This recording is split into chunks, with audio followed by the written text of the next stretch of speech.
ನಾನು ಮತ್ತೆ ಮತ್ತೆ ಹೇಳ್ತೀನಿ, ರಾಜಕಾರಣಿಗಳಿಗೆ ನೀವು ಹೋಗಿ ಗ್ಯಾಸ್ ಅನ್ನು ಹೊತ್ಕೊಂಡು ಬನ್ನಿ ಅಂತ ಹೇಳ್ತಾ ಇಲ್ಲ. ಅಟ್ಲೀಸ್ಟ್ ಅದ್ರ ಜವಾಬ್ದಾರಿ ತೆಗೆದುಕೊಳ್ಬೇಕಲ್ಲ, ಅಟ್ಲೀಸ್ಟ್ ಜನರಿಗೆ ಒಂದು ಭರವಸೆಯನ್ನು ಕೊಡ್ಬೇಕಲ್ಲ. ಅವ್ರಿಗೆ ಕ್ರಿಕೆಟ್ ಅಲ್ಲಿ ಟಿಕೆಟ್ ಬೇಕು ಅಂತ ಕೇಳಕ್ಕೆ ಎಲ್ಲರಿಗೂ ಆಯ್ತದೆ. ಆಟೋದವ್ರು ರೋಡ್ ಅಲ್ಲಿ ಸಾಯ್ತಾ ಬಿದ್ದಾರೆ, ಮಲಿಕೊಂಡು ಆಟ ಆಡಕ ಸಾಯ್ತಾವ್ರೆ. ಅವ್ರನ್ನೂ ಕೇಳೋರು ಯಾರು ಇಲ್ಲ. ಆರಾಮಾಗಿ ಬೆಳ್ಳಿ ಕಿರೀಟ ಹಾಕಿಸ್ಕೊಂಡ್ರು, ಆರಾಮಾಗಿ ಅಲ್ಲಿ ಮನೆ ಸೆಟ್ಲ್ ಆದ್ರು, ಮುಗೀತು. ಇದುವರೆಗೂ ಆಲ್ಮೋಸ್ಟ್ ಒಂದ್ ವಾರದಿಂದ ಅನುಭವಿಸ್ತಾ ಇದ್ದೀನಿ. ನಿನ್ನೆ ರಾತ್ರಿ ಬಂದವ್ರು ಇವತ್ತು ಬೆಳಗ್ಗೆ ಗ್ಯಾಸ್ ಹಾಕಿಸ್ಕೊಳ್ತಾರೆ. ಬಂದು ಏನೈತೆ ಅಂತ ಬಂದು ಪಬ್ಲಿಕ್ ಹತ್ರ ಕೇಳ್ಬೇಕು, ಸಮಸ್ಯೆ ಇದು ಮಾಡುದು. ಇವತ್ತು 3ನೇ ತಾರೀಕು EMI ಕಟ್ಟಬೇಕು. ಬೆಳಗ್ಗೆ ಒಂದ್ 20 ಫೋನ್ ಮಾಡೋಣ, ಡೈಲಿ ಕಲೆಕ್ಷನ್, ಅದು ಕಟ್ಟಿಲ್ಲ. ಒಂದ್ ವಾರ ಆಯ್ತು. ಏನ್ ಮಾಡ್ಬೇಕು? ಅವ್ನಿಗೆ ಏನ್ರಿ ಐತೆ ಯೋಗ್ಯತೆ? ಬೆಂಗಳೂರು ಆಟೋದವರು ಸುಳ್ಳು ಹೇಳ್ತಾರೆ ಅನ್ನೋದಕ್ಕೆ ಏನ್ರಿ ಐತೆ ಅವ್ನಿಗೆ ಯೋಗ್ಯತೆ? ಅವ್ರಿಗೆ ಇವರೆಲ್ಲ ರಾಜಕೀಯ ಇವಾಗ ಇವ್ ಮಾಡ್ತಿರೋದೆಲ್ಲ ಸತ್ಯಹರಿಶ್ಚಂದ್ರ ತರ ಮಾತಾಡ್ತಾವ. ಅವನು ಯಾರು ಇಲ್ದಿರೋದು ಇವನು ಮಾತ್ರ ಇದೈತೆ. ನಾವು ಎಷ್ಟು ಅಂತ ನಾವು ಸಾಧನೆ. ಬಂಧುಗಳೇ ನಮಸ್ಕಾರ, ಹೇಗಿದ್ರೆ ನೀವೆಲ್ಲರೂ? ನಾನು ಸುಬ್ರಹ್ಮಣ್ಯ ಎಸ್ ಹಂಡಿಗೆ. ಬಂಧುಗಳೇ, ವಿಚಾರವನ್ನ ಶುರು ಮಾಡೋಕ್ಕೂ ಮುನ್ನ ಒಂದು ಸಂಗತಿಯನ್ನ ಪ್ರಸ್ತಾಪ ಮಾಡ್ತೀನಿ. ನಮ್ಮ ರಾಜಕಾರಣಿಗಳು ನಾಚಿಕೆ, ಮಾನ, ಮರ್ಯಾದೆ ಎಲ್ಲವನ್ನೂ ಕೂಡ ಬಿಟ್ಬಿಟ್ಟಿದ್ದಾರೆ. ಇಂಥ ಸಮಸ್ಯೆ ಆಗಿದೆ, ಒಂದು ರೀತಿಯಲ್ಲಿ ಹೇಳಕ್ಕಾಗ್ತಿಲ್ಲ ನನಗೆ. ಅಂಥ ಸಮಸ್ಯೆ ಇದೆ. ಒಬ್ರಾರು ಇದ್ರ ಸಂಬಂಧಪಟ್ಟ ಗಮನ ಕೊಡ್ತಾ ಇದ್ದಾರಾ? ಒಬ್ರಾದ್ರೂ ಒಂದು ಪ್ರೆಸ್ ಮೀಟ್ ಅನ್ನ ಮಾಡ್ತಾ ಇದ್ದಾರಾ? ಅಥವಾ ಒಬ್ರಾರು ಇದಕ್ಕೆ ಸ್ಪಂದಿಸುವಂತ ಕೆಲಸವನ್ನ ಮಾಡ್ತಾ ಇದ್ದಾರಾ? ನಾನು ಮತ್ತೆ ಮತ್ತೆ ಹೇಳ್ತೀನಿ, ರಾಜಕಾರಣಿಗಳಿಗೆ ನೀವು ಹೋಗಿ ಗ್ಯಾಸ್ ಅನ್ನ ಹೊತ್ಕೊಂಡು ಬನ್ನಿ ಅಂತ ಹೇಳ್ತಾ ಇಲ್ಲ. ಅಟ್ಲೀಸ್ಟ್ ಅದ್ರ ಜವಾಬ್ದಾರಿ ತೆಗೆದುಕೊಳ್ಬೇಕಲ್ಲ, ಅಟ್ಲೀಸ್ಟ್ ಜನರಿಗೆ ಒಂದು ಭರವಸೆಯನ್ನು ಕೊಡ್ಬೇಕಲ್ಲ, ನಂಬಿಕೆಯನ್ನು ಹುಟ್ಟಿಸ್ಬೇಕಲ್ಲ. ನಾಚಿಕೆ, ಮಾನ, ಮರ್ಯಾದೆನ ಬಿಟ್ಟಂತವ್ರೆ ಆ ಸದನದಲ್ಲಿ ಕೂತ್ಕೊಂಡು IPL ಟಿಕೆಟ್ ಅನ್ನ ಕೇಳ್ತೀರಿ. ಇನ್ನೆಲ್ಲೋ ಚುನಾವಣೆ ಅಂತ ಹೇಳಿ ಇಡೀ ಸರ್ಕಾರವೇ ಅಲ್ಲಿ ಹೋಗಿ ಕೂತ್ಕೊಳ್ತೀರಿ. ಇಲ್ಲಿ ಜನರ ಬಗ್ಗೆ ಹೇಳೋರಿಲ್ಲ, ಕೇಳೋರಿಲ್ಲ. ನಿಜವಾಗ್ಲೂ ಅನಿಸ್ತದೆ ನಮ್ಮ ಸರ್ಕಾರ ಇದೆಯಾ ಅಂತ ಹೇಳಿ. ನಾನು ಈಗ ವಿಚಾರಕ್ಕೆ ಬರ್ತೀನಿ, ಕೇಳಿ. ಒಂದು ವೇಳೆ ಆಟೋದವರ ಸಮಸ್ಯೆಗೆ ಸಂಬಂಧಪಟ್ಟ ಹಾಗೆ ನಾವೆಲ್ಲರೂ ಕೂಡ ಮಾತಾಡ್ತಾ ಇದ್ವಿ. ಏನು ಸಮಸ್ಯೆ? ನಾನು ಇಲ್ಲಿವರೆಗೆ ಸಾಕಷ್ಟು ಜನರನ್ನು ಮಾತನಾಡಿಸ್ದೆ. ಅಸಲಿ ಸಮಸ್ಯೆ ಏನು ಅನ್ನೋದ್ರ ಗ್ರೌಂಡ್ ರಿಪೋರ್ಟ್ ಅನ್ನ ನಿಮಗೆ ಕೊಡ್ತಾ ಹೋಗ್ತೀನಿ, ನೀಟಾಗಿ ವಿವರಿಸ್ತಾ ಹೋಗ್ತೀನಿ. ಸಾಧ್ಯ ಆದ್ರೆ ದಯವಿಟ್ಟು ಕೊನೆಯವರೆಗೂ ನೋಡಿ. ನಾವೆಲ್ಲರೂ ಕೂಡ ಗಮನಿಸಲೇಬೇಕಾಗಿರುವಂಥ ಸುದ್ದಿ ಇದು. ಮೊದಲಿಗೆ ನಾನು ನಿಮಗೊಂದಷ್ಟು ದೃಶ್ಯವನ್ನು ತೋರಿಸ್ತೀನಿ. ನಾನು ಇದೀಗ ಯಶವಂತಪುರದ ಮಾರ್ಕೆಟ್ ಸಮೀಪದಲ್ಲಿದ್ದೇನೆ. ನೋಡಿ, ಒಂದು ಸಮಸ್ಯೆ ಏನಾಗಿದೆ ಅಂದ್ರೆ, ಇದು ಖಾಸಗಿ ಆಟೋ ಬಂಕ್, ಇದು ಆಟೋ ಗ್ಯಾಸ್ ಬಂಕ್, ಇದು ಖಾಸಗಿ. ನೋಡಿ, ಇಲ್ಲೊಂದು ಇದು ಹಾಕಿದ್ದಾರೆ, ನೀಟಾಗಿ ಬೋರ್ಡ್ ಹಾಕಿದ್ದಾರೆ. ಪ್ರಸ್ತುತ ಯುದ್ಧ ಪರಿಸ್ಥಿತಿಯ ಪರಿಣಾಮವಾಗಿ ಮಾರುಕಟ್ಟೆಯಲ್ಲಿ ತಾತ್ಕಾಲಿಕವಾಗಿ LPG ಕೊರತೆ ಉಂಟಾಗಿದೆ. LPG ದರಗಳನ್ನು ಪರಿಷ್ಕರಿಸಲಾಗಿದ್ದು ಹೆಚ್ಚಿಸಲಾಗಿದೆ. ವಿಶೇಷ ಆಫರ್ ಅನ್ನು ತಾತ್ಕಾಲಿಕವಾಗಿ ಸ್ಥಗಿತಗೊಳಿಸಲಾಗಿದೆ. ಈ ಅವಧಿಯಲ್ಲಿ ನಿಮ್ಮ ಸಹಕಾರ ಮತ್ತು ಸಹನೆಯನ್ನ ವಿನಂತಿಸ್ತೇವೆ ಅಂತ ಹೇಳಿ. ಅರ್ಥ ಆಯ್ತು ನಿಮಗೆ? ಇಲ್ಲಿ ಒಂದು ನೋ ಸ್ಟಾಕ್ ಅಂತ ಹೇಳಿ ಇದನ್ನ ಕ್ಲೋಸ್ ಮಾಡಿದ್ದಾರೆ. ಅಂದ್ರೆ ತುಂಬಾ ಜನ ಹೇಳ್ತಾ ಇದ್ರು, ಈ ಗ್ಯಾಸ್ ಬಂಕ್ಗಳು ಕ್ಲೋಸ್ ಆಗಿಲ್ಲ, ಮಣ್ಣು ಮಸಿ ಅದು ಇದು ಸೋಷಿಯಲ್ ಮೀಡಿಯಾದಲ್ಲಿ ಬರ್ತಿರುವಂತ ಸುಳ್ಳು ಸುದ್ದಿ ಅಂತ ಹೇಳಿ. ನೋಡಿ, ಒಂದು ಅರ್ಥ ಆಯ್ತಲ್ಲ. ಈಗ ಇನ್ನೊಂದು ಬಂಕ್ ತೋರಿಸ್ತೀನಿ ನಿಮಗೆ. ಈಗ ಆಪೋಸಿಟ್ ಬರೋಣ. ಈ ಸೂಪರ್ ಗ್ಯಾಸ್ ಅಂತ ಹೇಳಿ ಇದೆ. ಇಲ್ಲಿನ ಪರಿಸ್ಥಿತಿಯನ್ನ ನೀವೆಲ್ಲರೂ ಕೂಡ ಒಮ್ಮೆ ಗಮನಿಸಲೇಬೇಕು. ರಸ್ತೆಯ ಆಚೆಗೆ ನೋಡಿ ಎಲ್ಲಿಂದ ಎಲ್ಲಿವರೆಗೆ ಸಾಲಿದೆ ಅಂತ ಹೇಳಿ. ಇದು ಬರೀ ಉದಾಹರಣೆ ಅಷ್ಟೇ. ನಾನು ಮತ್ತೆ ಮತ್ತೆ ಹೇಳ್ತಾ ಇದ್ದೀನಿ, ಇದು ಬರೀ ಉದಾಹರಣೆ ಅಷ್ಟೇ. ಈ ರೀತಿಯಾಗಿ ನಿಮಗೆ ಸಾಕಷ್ಟು ಬಂಕ್ಗಳಲ್ಲಿ ಇದೇ ರೀತಿಯಾದಂತೆ ಇವತ್ತು ವಾತಾವರಣ ಇದೆ. ನೋಡಿ, ಇಲ್ಲಿಂದ ಶುರುವಾದಂಥ ಸಾಲು ನಾನು ನಿಮಗೆ ಪೂರ್ತಿ ತೋರಿಸೋದು ಬಹಳ ಕಷ್ಟ ಆಗುತ್ತೆ. ನಿಮಗೆ ಬಂಕ್ ಇರೋದು ಇಲ್ಲಿ ಸಾಲು ಎಲ್ಲಿವರೆಗಿದೆ ಅಂತ ನಾನು ನಿಮ್ಗೆ ತೋರಿಸ್ತಾ ಹೋಗ್ತೀನಿ. ಇದು ಇಲ್ಲ ಆರಂಭ ಆಗಿದ್ದಷ್ಟೇ. ನಾನು ನಿಮ್ಗೆ ಸಾಲು ತೋರಿಸೋಕ್ಕೂ ಮುನ್ನ ಇನ್ನೊಂದು ಬೋರ್ಡನ್ನು ಕೂಡ ತೋರಿಸ್ಬಿಡ್ತೀನಿ, ಇದರಿಂದ ಎಷ್ಟು ಸಮಸ್ಯೆ ಆಗುತ್ತೆ ಅನ್ನೋ ರೀತಿಯಲ್ಲಿ. ನೋಡಿ, ಇಲ್ಲೊಂದು ಇಂಪಾರ್ಟೆಂಟ್ ನೋಟಿಸನ್ನು ಹಾಕಿದ್ದಾರೆ. Due to temporary LPG supply challenges we are limiting sales to cars up to 500, auto rickshaw up to 250. ನೋಡಿ, ಅಲ್ಲಿಂದ ಸಾಲು ನಿಂತ್ಕೊಂಡು ಬಂದು ಬರೀ 250 ಗ್ಯಾಸ್ ಹಾಕ್ಸ್ಕೊಂಡು ಹೋಗ್ಬೇಕು. ಅವ್ರು ದುಡಿಮೆ ಮಾಡೋದಕ್ಕೆ ಸಾಧ್ಯ ಆಗುತ್ತಾ? ನೋಡಿ, ಇಲ್ಲಿಂದ ಸಾಲು ಶುರುವಾಗುತ್ತೆ. ನಿಮಗೆ ಹೆಚ್ಚು ಕಡಿಮೆ ಇಲ್ಲಿಂದ ಆರಂಭ ಆಗಿ 1 ಕಿಲೋಮೀಟರ್ ದೂರದವರೆಗೂ ಕೂಡ ಇದೇ ರೀತಿಯಾದಂಥ ಸಾಲಿದೆ. ಎಷ್ಟೋ ಮಂದಿ ಬೆಳಗ್ಗೆ 6 ಗಂಟೆಯಿಂದ ಬಂದು ಕಾಯ್ತಾ ಇದ್ದಾರೆ. ಇನ್ನೊಂದಷ್ಟು ಜನ ರಾತ್ರಿ ಎಲ್ಲ ಆಟೋದಲ್ಲೇ ಮಲ್ಕೊಳ್ಳುವಂಥ ಪರಿಸ್ಥಿತಿ ಎದುರಾಗ್ಬಿಟ್ಟಿದೆ. ಇಡೀ ದಿನ ಇವರು ಇದೇ ರೀತಿಯಾಗಿ ರಸ್ತೆ ಬದಿಲಿ ನಿಂತ್ಕೊಂಡ್ರೆ ಇವರು ದುಡಿಮೆ ಏನು ಮಾಡಬೇಕು?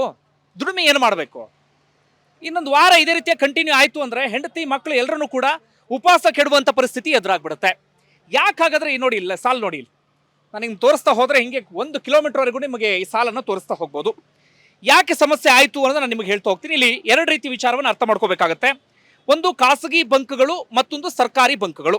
ಈಗ ಖಾಸಗಿ ಬಂಕ್ನಲ್ಲಿ ಏನು ಸಮಸ್ಯೆ ಆಗಿದೆ ಅಂದರೆ, ತುಂಬ ಜನಕ್ಕೆ ಸರಿಯಾದ ರೀತಿಯಲ್ಲಿ LPG ಸಪ್ಲೈ ಆಗ್ತಾ ಇಲ್ಲ. ಅಲ್ಲಿ ಹರ್ಮುಜ್ ಜಲಸಂಧಿ ಬಂದ್ ಆಗಿರುವ ಕಾರಣಕ್ಕಾಗಿ ಕಮರ್ಷಿಯಲ್ ಸಿಲಿಂಡರ್ ಸಮಸ್ಯೆ ಆಗ್ತಾ ಇದೆಯಲ್ಲ, ಅದೇ ರೀತಿಯಾಗಿ ಆಟೋ LPG ಕೂಡ ಸರಿಯಾದ ರೀತಿಯಲ್ಲಿ ಸಪ್ಲೈ ಆಗ್ತಾ ಇಲ್ಲ. ಇನ್ನೊಂದಷ್ಟು ಕಡೆಗಳಲ್ಲಿ ಸಪ್ಲೈ ಆಗ್ತಾ ಇದೆ, ಆದರೆ ಖಾಸಗಿ ಅವರು ಅದನ್ನ ಪರ್ಚೇಸ್ ಮಾಡೋದಕ್ಕೆ ಸಾಧ್ಯ ಆಗ್ತಾ ಇಲ್ಲ. ಕಾರಣ, ಯುದ್ಧಕ್ಕಿಂತ ಮುಂಚೆ 55 ರೂಪಾಯಿ ಇತ್ತಲ್ಲ, ಅದೀಗ 120, 130 ರೂಪಾಯಿ ಬಂದ್ಬಿಟ್ಟಿದೆ. 130ಕ್ಕೆ ಅವ್ರು ಏನಾದ್ರು ಮಾರಾಟ ಮಾಡೋದಕ್ಕೆ ಶುರು ಮಾಡ್ಕೊಂಡ್ರು ಅಂತಾದ್ರೆ ಆಟೋ ಡ್ರೈವರ್ಸ್ ಯಾರು ಕೂಡ ಬದುಕೋದಿಲ್ಲ, ಅಂತ ಪರಿಸ್ಥಿತಿ ನಿರ್ಮಾಣ ಆಗಿಬಿಡುತ್ತೆ. ಇದು ಒಂದು ವಿಚಾರ. ಇನ್ನೊಂದು, ಸರ್ಕಾರಿ ಬಂಕ್ಗಳಲ್ಲಿ ಏನಾಗಿದೆ ಅಂದ್ರೆ, ಒಂದಷ್ಟು ಸರ್ಕಾರಿ ಬಂಕ್ಗಳು ಕ್ಲೋಸ್ ಆಗಿದ್ದಾವೆ, ಇನ್ನೊಂದಷ್ಟು ಸರ್ಕಾರಿ ಬಂಕ್ಗಳೇನೋ ಓಪನ್ ಇದೆ. ಆದ್ರೆ ಆ ಸರ್ಕಾರಿ ಬಂಕ್ಗಳಲ್ಲೂ ಕೂಡ ಇದೀಗ ಜನ ಸಾಲುಗಟ್ಟಿ ನಿಲ್ಲುವಂತ ಪರಿಸ್ಥಿತಿ ಎದುರಾಗ್ಬಿಟ್ಟಿದೆ. ಅಂದ್ರೆ ಜನ ಬೆಳಗ್ಗೆಯಿಂದ ರಾತ್ರಿವರೆಗೂ ಕೂಡ ಕ್ಯೂ ನಿಲ್ತಾ ಇದ್ದಾರೆ. ಅಂತ ಪರಿಸ್ಥಿತಿ ಇದೀಗ ಸರ್ಕಾರಿ ಬಂಕ್ಗಳಲ್ಲಿ ಎದುರಾಗ್ಬಿಟ್ಟಿದೆ. ಇದು ಖಾಸಗಿ ಬಂಕ್ ಮತ್ತೆ ಸರ್ಕಾರಿ ಬಂಕ್ಗಳಲ್ಲಿ ಇರುವಂತಹ ಸಮಸ್ಯೆ ಇದು.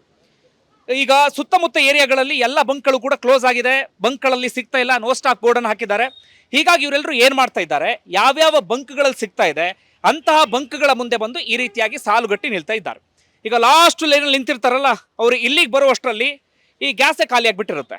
ಅವ್ರು ಮತ್ತೆ ಇನ್ನೊಂದು ಯಾವುದೋ ಬಂಕ್ಗೆ ಹೋಗ್ಬೇಕಂತ ಪರಿಸ್ಥಿತಿ ನಿರ್ಮಾಣ ಆಗ್ಬಿಟ್ಟಿರುತ್ತೆ. ಅಂದ್ರೆ ಎಷ್ಟೋ ಬಂಕ್ಗಳಲ್ಲಿ ಈ ರೀತಿಯಾದಂಥ ವಾತಾವರಣ ಅಥವಾ ಈ ರೀತಿಯಾದಂಥ ಪರಿಸ್ಥಿತಿ ಇದೀಗ ನಿರ್ಮಾಣ ಆಗ್ಬಿಟ್ಟಿದೆ. ಹೀಗಾದ್ರೆ ಏನು ಮಾಡಬೇಕು ಆಟೋ ಚಾಲಕರು? ಇದು ಒಂದು ಸಮಸ್ಯೆ. ಈಗ ನಾನು ರೇಟ್ ವಿಚಾರಕ್ಕೆ ಬರ್ತೇನೆ. ನಿಮಗೀಗ ಆಟೋ ಅಂದರೆ LPG ಸಿಗ್ತಾ ಇಲ್ಲ ಅನ್ನೋ ಸಮಸ್ಯೆ ನಾನು ಹೇಳಿದೆ. ರೇಟ್ ವಿಚಾರಕ್ಕೆ ಬರೋದಾದರೆ, ಯುದ್ಧಕ್ಕೂ ಮುನ್ನ ನಾನು ಆಗಲೇ ಹೇಳ್ತಾ ಇದ್ದೆ 55ರಿಂದ 60 ರೂಪಾಯಿ ಇತ್ತಲ್ಲ, ಈಗ ಸರ್ಕಾರಿ ಬಂಕ್ಗಳಲ್ಲೇ ಹೆಚ್ಚು ಕಡಿಮೆ 95 ರೂಪಾಯಿವರೆಗೆ ಬಂದಿದೆ. ಇರೋದ್ರೆ ಖಾಸಗಿ ಬಂಕ್ಗೆ ಹೋಗ್ತೀವಿ ಅಂದರೆ 110, 120 ರೂಪಾಯಿವರೆಗೆ ಬಂದುಬಿಟ್ಟಿದೆ. 55, 60 ರೂಪಾಯಿ ಇದ್ದಿದ್ದು 110, 120 ರೂಪಾಯಿ ಅಂದರೆ ಏನು ಮಾಡಬೇಕು? ರೇಟ್ ಎಲ್ಲವೂ ಕೂಡ 1 to ಡಬಲ್ ಆಗಿದೆ. ಅದನ್ನು ಸಹಜವಾಗಿ ಪ್ಯಾಸೆಂಜರ್ಸ್ ಮೇಲೆ ಹಾಕಲೇಬೇಕಾಗತ್ತೆ. ಪ್ಯಾಸೆಂಜರ್ಸ್ ಮೇಲೆ ಹಾಕಿದ್ರೆ ಅವರು ಸಹಜವಾಗಿ ಬಾಯಿಗೆ ಬಂದಂಗೆ ಬೈಯಕ್ಕೆ ಶುರು ಮಾಡ್ಕೊಡ್ಬಿಡ್ತಾರೆ. ಇದು ಆಟೋ ಡ್ರೈವರ್ಸ್ಗಳ ಇವತ್ತಿನ ಪರಿಸ್ಥಿತಿ. ಆದರೆ ಇದನ್ನು ಯಾರಾದರೂ ಕೇಳ್ತಾ ಇದ್ದಾರಾ ಅಂದರೆ ಯಾರೂ ಕೂಡ ಗಮನ ಕೊಡ್ತಾ ಇಲ್ಲ, ಯಾರೂ ಕೂಡ ಕೇಳ್ತಾ ಇಲ್ಲ. ನಾನು ಮತ್ತೆ ಹೇಳ್ತಾ ಇದ್ದೀನಿ, ಇಲ್ಲಿ ಪ್ರಧಾನಿ ನರೇಂದ್ರ ಮೋದಿ ಅವರೇ ಸೀದಾ ಮಧ್ಯಪ್ರಾಚ್ಯ ರಾಷ್ಟ್ರಕ್ಕೆ ಹೋಗಿ ಸಿಲಿಂಡರ್ನ ಹೊತ್ಕೊಂಡು ಬನ್ನಿ ಅಂತ ಹೇಳಲ್ಲ, ಅಥವಾ ಸಿದ್ದರಾಮಯ್ಯನವರೇ ಸೀದಾ ಮಧ್ಯಪ್ರಾಚ್ಯ ರಾಷ್ಟ್ರಕ್ಕೆ ಹೋಗಿ ಸಿಲಿಂಡರ್ ಹೊತ್ಕೊಂಡು ಬನ್ನಿ ಅಂತ ಹೇಳ್ತಾ ಇಲ್ಲ. ಆದರೆ ಅಟ್ಲೀಸ್ಟ್ ಜನರ ಸಮಸ್ಯೆನ ಆಲಿಸಬೇಕಲ್ಲ, ಅಟ್ಲೀಸ್ಟ್ ಜನರ ಸಮಸ್ಯೆ ಜವಾಬ್ದಾರಿನ ತೆಗೆದುಕೊಳ್ಬೇಕಲ್ಲ. ಕೇಳಬೇಕು ಆಟೋ ಡ್ರೈವರ್ಸ್ಗಳನ್ನ ಏನಾಗ್ತಿದೆ ಸಮಸ್ಯೆ ಅಂತ ಹೇಳಿ. ಯಾರು ತಲೆನೇ ಕೆಡಿಸ್ಕೊಳ್ತಿಲ್ಲ. AC ರೂಮಲ್ಲಿ ಕುತ್ಕೊಂಡಿರುವಂಥ ನಮ್ಮ ಮಿನಿಸ್ಟರ್ ಮುನಿಯಪ್ಪನವ್ರು ಹೇಳ್ತಾರೆ ಇವರೆಲ್ಲರೂ ಸುಳ್ಳು ಹೇಳ್ತಾ ಇದ್ದಾರೆ ಅಂತ, ಯಾವುದೇ ಪರಿಸ್ಥಿತಿ ಇಲ್ಲ, ಯಾವುದೇ ರೀತಿಯಲ್ಲೂ ಕೂಡ ಸಮಸ್ಯೆ ಇಲ್ಲ ಅಂತ ಹೇಳಿ. ಇಲ್ಲಿ ಗ್ರೌಂಡಿಗೆ ಬಂದರೆ ಅವರೆಲ್ಲರಿಗೂ ಕೂಡ ಸಮಸ್ಯೆ ಅರ್ಥ ಆಗುತ್ತೆ. ನಾನು ಮತ್ತೊಮ್ಮೆ ಹೇಳ್ತೇನೆ, ಏನದಕ್ಕೆ ಪರಿಹಾರ? ನಾನು ಮತ್ತೆ ಹೇಳ್ತಾ ಇರೋದು, ತಕ್ಷಣಕ್ಕೆ ಇನ್ನೇನೋ ಮಾಡಿ ಅನ್ನುವ ರೀತಿಯಲ್ಲ. ತಕ್ಷಣಕ್ಕೇನೋ ಮಾಡಲಾಗದಂಥ ಪರಿಸ್ಥಿತಿ ಸರ್ಕಾರಕ್ಕೂ ಕೂಡ ನಿರ್ಮಾಣ ಆಗಿರ್ಬೋದು. ಅಟ್ಲೀಸ್ಟ್ ಆಟೋ ಡ್ರೈವರ್ಸ್ಗಳಿಗೆ ಒಂದು ಭರವಸೆ ಕೊಡಿ, ಅವರಲ್ಲೊಂದು ನಂಬಿಕೆ ಹುಟ್ಟಿಸುವಂಥ ಕೆಲಸವನ್ನ ಮಾಡಿ. ಸರ್ಕಾರ ಸತ್ತಿಲ್ಲ, ಬದುಕಿದೆ ಅಂತ ಅವ್ರಿಗೆ ತಿಳಿಸುವಂಥ ಕೆಲಸವನ್ನ ಮಾಡಿ. ಕನಿಷ್ಠ ನಿಮ್ಮ ಶಾಸಕರನ್ನೋ ಅಥವಾ ಮಿನಿಸ್ಟರ್ನೋ ಯಾರೊಬ್ಬರನ್ನ ಗ್ರೌಂಡಿಗೆ ಕಳಿಸಿ, ಇಲ್ಲಿಗೆ ಒಂದು 4 ಬಂಕ್ಗೆ ಬಂದು ಓಡಾಡಲಿ, ಜನರ ಸಮಸ್ಯೆ ಕೇಳಲಿ, ಆಟೋ ಡ್ರೈವರ್ಸ್ಗಳಿಗೆ ಒಂದು ಭರವಸೆ ಕೊಡುವಂಥ ಕೆಲಸವನ್ನು ಅಥವಾ ನಂಬಿಕೆ ಹುಟ್ಟಿಸುವಂಥ ಕೆಲಸವನ್ನು ಮಾಡಲಿ. ಇನ್ನು ಎಷ್ಟು ದಿನ ಸಮಸ್ಯೆ ಇರುತ್ತೆ, ಯಾವಾಗ ಇದೆಲ್ಲದಕ್ಕೂ ಕೂಡ ಪರಿಹಾರ ಅಂತ ಹೇಳಿ ಯಾವುದನ್ನು ಯಾರು ಕೂಡ ಮಾಡ್ತಾ ಇಲ್ಲ. ಇಲ್ಲ ಅಂತಂದ್ರೆ ಅಟ್ಲೀಸ್ಟ್ ಒಂದು ಪ್ರೆಸ್ ಮೀಟನ್ನಾದರೂ ಮಾಡಲಿ, ಮಾಧ್ಯಮಗಳ ಮುಂದೆ ಬಂದು ಕೂತ್ಕೊಂಡು ಏನಾಗ್ತಾ ಇದೆ, ಯಾಕೆ ಆಟೋ ಎಮರ್ಜೆನ್ಸಿ ಸೃಷ್ಟಿ ಆಗ್ಬಿಟ್ಟಿದೆ, ಆಟೋ ಡ್ರೈವರ್ಸ್ಗಳ ಸಮಸ್ಯೆ ಏನು, ನಮ್ಮ ಏನು ಪರಿಹಾರ ಕೊಡ್ತೀವಿ ಅಂತ ಒಂದು ಪ್ರೆಸ್ ಮೀಟನ್ನಾದರೂ ಮಾಡಲಿ. ಅದನ್ನು ಕೂಡ ಯಾರು ಮಾಡ್ತಾ ಇಲ್ಲ. ಇದು ನಮ್ಮೆಲ್ಲರ ದುರ್ದೈವ. ಹಾಗಾದ್ರೂ ಜನರು ಇಲ್ಲಿ ಆಟೋ ಡ್ರೈವರ್ಸ್ಗಳಿಗೆ ಮುಂದೆ ಏನು ಮಾಡ್ಬೋದು ಅಂತ ಒಂದು ಐಡಿಯಾ ಸಿಗುತ್ತೆ. ಇದಕ್ಕೆ ಪರಿಹಾರ ಒಂದೇ ಈಗಿರೋ, ನನ್ನ ಪ್ರಕಾರ ಈಗಿರುವಂಥ ಪರಿಹಾರ, ತಕ್ಷಣಕ್ಕೆ ದೊಡ್ಡ ಮಟ್ಟಿಗೆ ಸಪ್ಲೈ ಮಾಡಿ ಅಂತ ಹೇಳ್ತಾ ಇಲ್ಲ. ಕನಿಷ್ಠ ಬೆಳಗ್ಗೆ ಮುಂಚೆ ಪ್ರತಿ ಮಾಧ್ಯಮಗಳಲ್ಲಿ ಯಾವ್ಯಾವ ಬಂಕ್ನಲ್ಲಿ ಗ್ಯಾಸ್ ಸಿಗುತ್ತೆ, ಯಾವ ಸಮಯದಲ್ಲಿ ಹೋಗಿ ಅವರು ತಗೊಳ್ಬಹುದು, ಇಂಥದ್ದೊಂದು ಸೂಚನೆಯನ್ನಾದರೂ ಕೊಡಿ.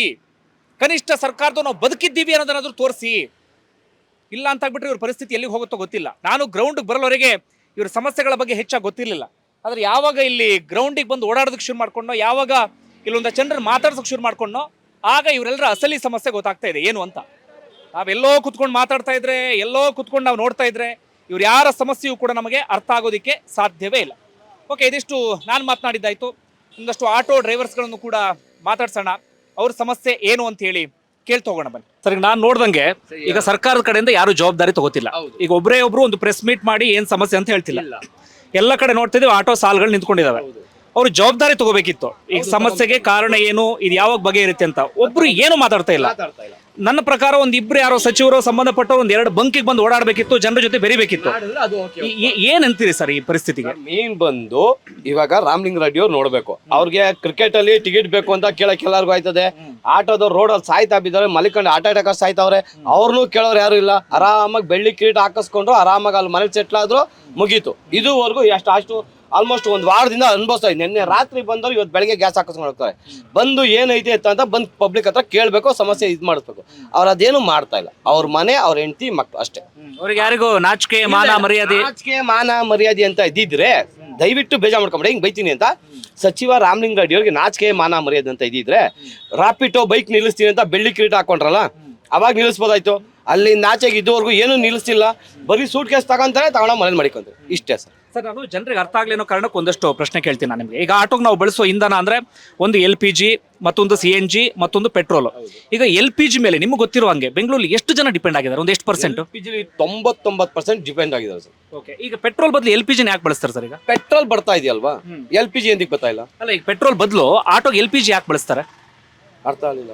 ಅಲ್ಲ, ಈಗ ಜಾಸ್ತಿ LPGನೇ ಬಳಸ್ತಾ ಇದಾರಲ್ಲ, ಅಂದ್ರೆ LPG ಅಂದ್ರೆ ಸ್ವಲ್ಪ ಕಡಿಮೆ ಖರ್ಚು ಅಂತಾನೆ. ಯಾವ ಕಾರಣ? ಖರ್ಚು ಅಂತಲ್ಲ ಸರ್, ಇವಾಗ ಹೊಸ ಗಾಡಿ ಬರ್ತಾ CNG ಇನ್ಕ್ಲೂಡಿಂಗ್ ಪೆಟ್ರೋಲ್ ಇದೆ. ನಮ್ದು ಹಳೆ ಗಾಡಿ, ಅದ್ರಲ್ಲಿ ಬಂದು ಬರೀ LPG ಮಾತ್ರನೇ ಹಾಕ್ಬೇಕು, ಪೆಟ್ರೋಲ್ ಹಾಕಂಗಿಲ್ಲ, ಏನು ಹಾಕಂಗಿಲ್ಲ. ಇದು ಬಿಟ್ರೆ ನಮ್ಗೆ ಬೇರೆ ದಾರಿ ಇಲ್ಲ. ಹೊಸ ಗಾಡಿಗಳಿಗೆ ಮಾತ್ರ CNG ಪ್ಲಸ್ ಪೆಟ್ರೋಲ್ ಎರಡು ಇರುತ್ತೆ. ನಮ್ದು ಹಳೆ ಗಾಡಿಗಳಿಗೆ ಯಾವ್ದು ಬರ್ತಾ ಇಲ್ಲ. ಓಕೆ ಸರ್, ಈಗ ಜನರಿಗೆ ನಿಮ್ ಕಷ್ಟ ಅರ್ಥ ಆಗ್ಲೇನೋ ಕಾರಣ ಕೇಳ್ತೀನಿ. ಅಪ್ಪಿ ತಪ್ಪಿನಿ ಒಂದು 2 ದಿನ ಆಟೋ ಓಡಿಸದೆ ಮನೆನೇ ನಿಲ್ಸ್ಕೊಂಡು ಬಿಟ್ರೆ ನಿಮ್ ಮನೆ ಪರಿಸ್ಥಿತಿ ಏನಾಗುತ್ತೆ ಸರ್? ಈಗ ಇವತ್ತು 3ನೇ ತಾರೀಕು EMI ಕಟ್ಟಬೇಕು. ಬೆಳಗ್ಗೆ ಒಂದು 20 ಫೋನ್ ಮಾಡೋಣ, ಡೈಲಿ ಕಲೆಕ್ಷನ್, ಅದು ಕಟ್ಟಿಲ್ಲ. 1 ವಾರ ಆಯ್ತು. ಏನು ಮಾಡಬೇಕು? ಯಾರು ಕಟ್ತಾರೆ? ಯಾರು ಕಟ್ತಾರೆ. ನಾವು ದುಡ್ದು ನಾವೇ ಕಟ್ಟಬೇಕು. ಅದ್ರ ತಕ್ಕನಂಗೆ ಆಯ್ತಾನೂ ಇಲ್ಲ. ನಾವು ಅವ್ರಿಗೆ ಮೀಟ್ರ್ ಜಾಸ್ತಿ ಮಾಡಿ ಅಂತಲೇ ಕೇಳಿರಲಿಲ್ಲ. ಅವ್ರಿಗೆ ಅನುಕೂಲ ಆಯಿತು, ಮೀಟ್ರ್ ಜಾಸ್ತಿ ಮಾಡಿದ್ರು. ಆ ಮೀಟ್ರ್ ಜಾಸ್ತಿ ಮಾಡಿದ್ರೆ ಒಂದಲ್ಲ ಒಂದು 2 ವೀಲರ್ ಬಿಟ್ಕೊಂಡ್ರೆ ಎಲ್ಲ ಮಾಡ್ಕೊಂಡು ಇದು ಮಾಡೋದು, ಮುಂದೆ ಪಾಸ್ ಆಯ್ತು. ಈಗ ಸರ್ ಬಹಳ ಲಿಮಿಟೆಡ್ ಅಲ್ಲಿ ಕೊಡ್ತಾ ಇದ್ದಾರೆ ನಿಮ್ಗೆ. ಈಗ ಇಲ್ಲೇನೋ ಬೋರ್ಡ್ ನೋಡಿದೆ ನಾನು, ಅದು ಎಷ್ಟು ಸಮಸ್ಯೆ ಆಗುತ್ತೆ ಸರ್? ಅಷ್ಟೇ, ಬರೀ ಅಷ್ಟು ಲಿಮಿಟೆಡ್ ಸಿಕ್ಕರೆ. 700 ರೂಪಾಯಿಗೆ ಹಾಕಿದ್ ಗ್ಯಾಸು 500 ರೂಪಾಯಿ ಸಂಪಾದನೆ ಮಾಡಿದ್ವಿ. ಬರೀ 500 ರೂಪಾಯಿ ರೋಡಲ್ಲಿ ಬಾಡಿಗೆ ಬರ್ತಾ ಇಲ್ಲ, ಏನ್ ಮಾಡಬೇಕು? ಓಕೆ, ಮುಂದೆ ಹೋಗಿ. ಸಚಿವರು ಒಂದು ಮಾತನ್ನ ಹೇಳ್ತಾ ಇದ್ರು, ಈಗ ಖಾಸಗಿಗೆ ಹೋಗ್ತಾ ಇದ್ರು ಮುಂಚೆ, ಈಗ ಅಲ್ಲಿ ಬಿಟ್ಟು ಎಲ್ಲ ಈಗ ಸರ್ಕಾರಿ ಸ್ವಾಮ್ಯದ ಬಂಕ್ಗಳಿಗೆ ಬರ್ತಾ ಇದಾರೆ, ಆ ಕಾರಣಕ್ಕೆ ಸಮಸ್ಯೆ ಆಗ್ತಿದೆ ಅಂತ. ಸರ್, ಸರ್ಕಾರಿ ಬಂಕಲ್ಲೂ ಗ್ಯಾಸ್ಗಳು ಸಿಗ್ತಾ ಇಲ್ಲ. ಖಾಸಗಿ ನೋಡಿ ಅಲ್ಲಿ ಮುಚ್ಕೊಂಡು ಕುತ್ಕೊಂಡ್ಬಿಟ್ಟವನು, ಮುಚ್ಚೇ ಬಿಟ್ಟವನೆ. ಬಂಕಲ್ಲಿ ಗ್ಯಾಸ್ ಬೆಳಿಗ್ಗೆ 5 ಗಂಟೆಗೆ ಹೋದ್ರು ಗ್ಯಾಸ್ಗಳು ಸಿಕ್ಕಲ್ಲ. ರಾತ್ರಿ ಮಧ್ಯರಾತ್ರಿ ಮಲಿಕೊಂಡಿದ್ದು ಗ್ಯಾಸ್ ಹಿಡಿಬೇಕು ನೀವು, ಹಂಗಿದೆ ಪರಿಸ್ಥಿತಿ. ತುಂಬಾ ಜನ ಆಟೋದಲ್ಲೇ ರಾತ್ರಿ ಎಲ್ಲ ಮಲಗ್ತಾ ಇದಾರೆ ಅಲ್ಲೇ. BL ಸರ್ಕಲ್ಗೆ ಹೋಗಿ, ಕಂಠೀರವ ಸ್ಟುಡಿಯೋಗೆ ಹೋಗಿ, ಮತ್ತೆ ಇಂದ್ರಾನಗರದಲ್ಲಿ 150 ರೂಪಾಯಿ ಗ್ಯಾಸ್. 150 ರೂಪಾಯಿ ಕೊಟ್ಟು ಯಾರು ಹಾಕಿಸ್ತಾರೆ? ಅವ್ರು ಇಷ್ಟ ಬಂದಂಗೆ ಮಾಡ್ತಾರೆ. 55 ರೂಪಾಯಿ ಇದ್ದು 150 150 ರೂಪಾಯಿ ಗ್ಯಾಸ್. ಇವಾಗ ಮೊನ್ನೆ ಇಲ್ಲಿ ಬಂದಾಗ 77 ಇತ್ತು, ಇವತ್ತು 99 ರೂಪಾಯಿ ಆಗಿದೆ. ಏನು ಮಾಡ್ತೀರಾ? ದಿವಾನ್ ರೂಪಾಯಿದಲ್ಲಿ 105 ರೂಪಾಯಿ ಗ್ಯಾಸ್. ಅವ್ರ ಇಷ್ಟ ಹೆಂಗೆ ಬರ್ತದೋ ಅವ್ರವ್ರು ಹಂಗಂಗೆ ಅನುಕೂಲ ಮಾಡ್ಕೊಂಡು ಹೋಯ್ತವ್ರು ಅಷ್ಟೇ. ಅಲ್ಲ, ಸಾರಿಗೆ ಸಚಿವನೂ ಬರಲ್ಲ, ಯಾವನೂ ಬರಲ್ಲ. ಯಾರು ಜವಾಬ್ದಾರಿ ತಗೋಬೇಕಾದ್ರೆ ಯಾವನು ಜವಾಬ್ದಾರಿ ತೊಗೊಳಲ್ಲ ಸರ್. ಆಟೋ ಡ್ರೈವರ್ಸ್ಗಳನ್ನ ಮಾತಾಡ್ಸ್ಕೊಂಡ ಸರ್. ಈಗ ಎಷ್ಟು ಸಮಸ್ಯೆ ಆಗ್ತಾ ಇದೆ? ನಾವು ಎಲ್ಲ ಕಡೆ ನಾವು ಒಂದಷ್ಟು ಓಡಾಡ್ಕೊಂಡು ಬಂದ್ವಿ. ಬೆಳಿಗ್ಗೆ 6 ಗಂಟೆಯಿಂದ BL ಸರ್ಕಲ್ ಅಲ್ಲಿ ನಿಂತಿದ್ದು ಬರುತ್ತೆ ಅಂತ. ಕೊನೆಗೆ ಏನು ಮಾಡಿದ್ರು, ಟ್ಯಾಂಕ್ ಅಲ್ಲಿ ಪ್ಲಾಂಟಿಂದ ಗಾಡಿ ಹೊರಟಿಲ್ಲ, ಇವತ್ತು ಬರಲ್ಲ ಅಂದರು. ಅಲ್ಲಿಂದ ಬಂದು ಇಲ್ಲಿಗೆ ಬಂದು, ಇಲ್ಲೊಂದು 300-400 ಗಾಡಿ ಐತೆ, ಇಲ್ಲಿ ಯಾಕೆ ಗ್ಯಾರಂಟಿ ಇಲ್ಲ ಅಂತ ಅಂದರು. ಆಮೇಲೆ ಇವಾಗ ಇಲ್ಲಿ ಟಕ್ಕಂತ ಬಂಕ್ ಓಪನ್ ಆಯಿತು, ಇವಾಗ ಇಲ್ಲಿ ಬಂತು ಅಂತ ನೋಡಿ. ಇಲ್ಲಿಗೆ ಟೋಟಲ್ 60 ಕಿಲೋಮೀಟರ್ ಬೆಳಗ್ಗೆಯಿಂದ ಬರೀ ಗ್ಯಾಸ್ ಹಾಕ್ಸೋದ್ರಲ್ಲೇ ಖಾಲಿ ಮಾಡಿದ್ದೀವಿ. 60 ಕಿಲೋಮೀಟರ್ ಓಡಾಡಕ್ಕೆ ಇದ್ದಿದ್ದು ಗ್ಯಾಸು ಹೋಯ್ತು. ಇನ್ನು ಮುಂದಕ್ಕೆ ಏನಾದ್ರು ಇವಾಗ ಇಲ್ಲಿ ಸ್ಟಾಪ್ ಆಯಿತು ಅಂದರೆ ಇಲ್ಲಿ ನಿಲ್ಲಿಸ್ಬಿಟ್ಟು ಇಲ್ಲೇ ನಾವು ಒಂದು ದಿಂಬು ಕಂಬಳಿ ತಂದ್ಬಿಟ್ಟು ಇಲ್ಲೇ ಬಂದು ಮನಿಕೋಬೇಕು ಅಂತ ಪರಿಸ್ಥಿತಿ ಬಂದಿದೆ.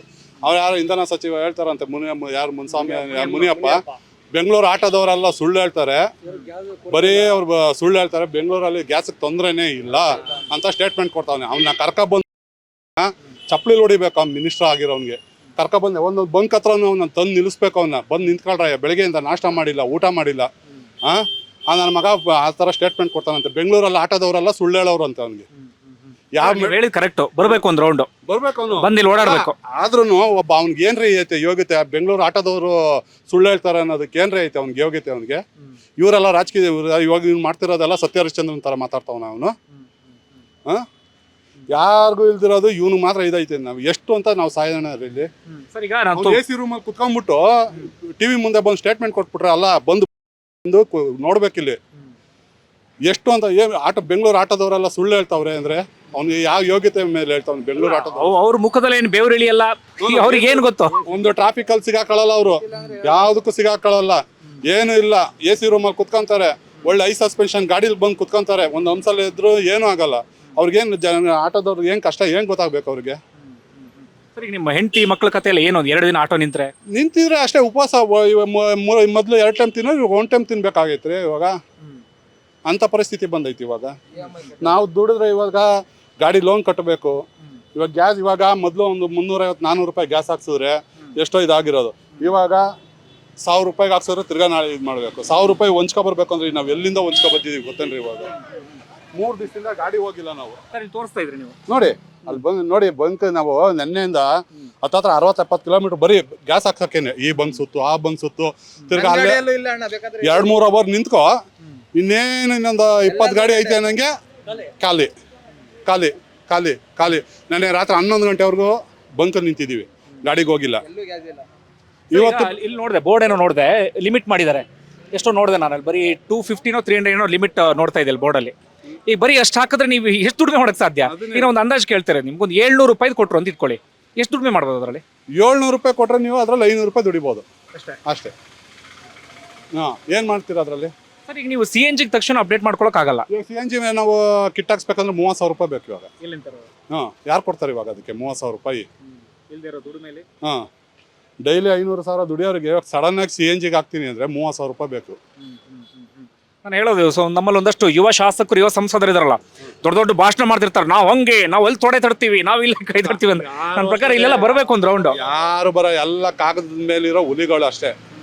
ಯಾರು ಬಡವ್ರನ್ನ ಇದನ್ನ ಯಾವುದೇ ಪಕ್ಷ ಬಂದ್ರು ಅಷ್ಟೇ, ಎಲ್ಲಾರ ಹಣೆ ಬರೋನು ಅಷ್ಟೇ. ನಮ್ಮ ಹಣೆ ಬರ ನಾವು ಇಲ್ಲಿ ಭಿಕ್ಷೆ ಬೇಡ ತಿನ್ನ ಭಿಕ್ಷುಕರಿಗಾದ್ರೂ ಒಂದು ಪಕ್ಷ ಎಲ್ಲ ಕುಂತಿದ್ದ ಜಾಗದಲ್ಲಿ ನೆಮ್ಮದಿಯಾಗಿ ಒಂದು ರೂಪಾಯಿ 2 ರೂಪಾಯಿ ಆದ್ರೆ ಇದೆ. ನಾವು ಭಿಕ್ಷುಕರಿಗಿಂತ ಕಡೆಯಾಗಿ ಬದುಕ್ತಾ ಇದೀವಿ ನಾವು ಆಟೋದವ್ರು. ಮತ್ತೊಂದು ರೇಟ್ ನೋಡ್ತಾ ಇದೆ ಸರ್, ಯುದ್ಧ ಶುರು ಆಗ ಮುನ್ನ 55 60 ರೂಪಾಯಿ ಹತ್ರ ಇತ್ತು. ಈಗ ಎಲ್ಲೆಲ್ಲೋ ನೋಡಿದ್ರೆ ಇವ್ರು ಹೇಳ್ತಾ ಇದ್ರು ನಾವು ತಂದ್ರೆ ಈಗ 130ಕ್ಕೆ ಮಾರಬೇಕು ಅಂತಿದ್ರು. ಸರ್ ಎಲ್ಲ ಗೌರ್ಮೆಂಟ್, ಇವಾಗ ಅದು ಗೌರ್ಮೆಂಟ್ ಒಂದು ಎಲ್ಲದಕ್ಕೂ ಬಂಕ್ಗಳಿಗೆ ಗೌರ್ಮೆಂಟ್ ಇಂದ ತಾನೇ ಫಿಕ್ಸ್ ಆಗೋದು. ಅದಂಗೆ ಇವರು ಮಾತ್ರ 130 ರೂಪಾಯಿ ಮಾರಬೇಕು? ಯಾವ್ದು ಸೀಸ್ ಮಾಡ್ಬೋದಲ್ಲ ಪೊಲೀಸವ್ರು, ಅದನ್ನ ಕಾನೂನು ಬಾಹಿರವಾಗಿ ಸೇಲ್ ಮಾಡ್ತೀರಿ ಅಂದ್ರೆ ಅದ್ ಮಾಡ್ಬೋದು ತಾನೆ. ನಿಮ್ ಪರಿಸ್ಥಿತಿ ನಾನು ಹೇಳೋದೀಗ, ನೀವೀಗ ಜನನ ಕೂರ್ಸ್ಕೊಂಡು ಹೋಗೋ ಅವ್ರಿಗೆ ಸ್ವಲ್ಪ ಜಾಸ್ತಿ ಹೇಳಿದ್ರೆ ಅವ್ರು ಬಾಯಿಗೆ ಬಂದಂಗೆ ಬೈತಾರೆ. ಬೈಯೋದಿರ್ಲಿ, ಇದೇ ತರ ನೀವು ಮೈಕ್ ಇಟ್ಕೊಂಡು ಹೋಗ್ಬಿಟ್ರೆ ಆಟೋದವ್ರು ಹಂಗೆ ಹಿಂಗೆ ಅಷ್ಟ್ ಕೇಳ್ಬಿಟ್ರು ಇಷ್ಟ್ ಕೇಳ್ಬಿಟ್ರು ಆಟೋದವ್ರು ದೊಡ್ಡ 420ಗಳು ಇದು ಅಂತ. ನೀವು ನೋಡಿದ್ರೆ 55 ಕೊಡ್ತಿದ್ರೆ 100 ರೂಪಾಯಿ ಕೊಡ್ಬೇಕು. 100 ರೂಪಾಯಿ ಇವಾಗ ಬಂಕು ಡಬಲ್ ರೇಟ್ ಆಯ್ತು. ನಿಮ್ಗೆ ಏನ್ ಸಮಸ್ಯೆ? ಈಗ ಭಾರಿ ಸಮಸ್ಯೆ ಆಗಿದೆ ಹೋಗೋದಕ್ಕೆ ಬರೋದಕ್ಕೆ.